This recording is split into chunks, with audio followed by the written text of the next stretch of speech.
এদিকে নবান্ন কমিশনের মধ্যে সংঘাত তুঙ্গে, ফের রাজ্যের মুখ্য সচিবকে চিঠি কমিশনের। এবার নবান্নকে ডেডলাইন কমিশনের। দুজন ইআরও এবং এইআরওর বিরুদ্ধে কি ব্যবস্থা নেওয়া হবে? এফআইআর দায়ের করার কথা থাকলেও করেনি রাজ্য।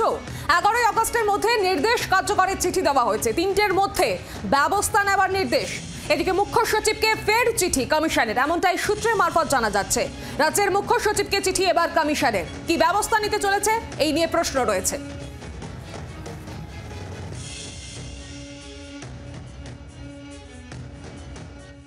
রাজ্য সরকারি কর্মচারীরা যাতে ভয় না পায়, রাজ্য সরকারি কর্মচারীদের মধ্যে যে অংশটা তৃণমূলের স্তাবক আছে তারা যাতে ইলেকশন কমিশনের এই নির্দেশে শাস্তির ব্যবস্থায় ভীত সন্ত্রস্ত না হয়ে পড়ে, তার জন্যই মমতা ব্যানার্জি চিৎকার করে বারবার বলেছে আমরা দেখব, আমরা এটা হতে দেব না, আমরা এটা করতে দেব না।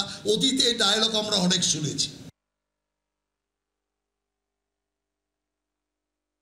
এসআইআর নামেতে আপনার ভোটের অধিকারটাই কেড়ে নিচ্ছে।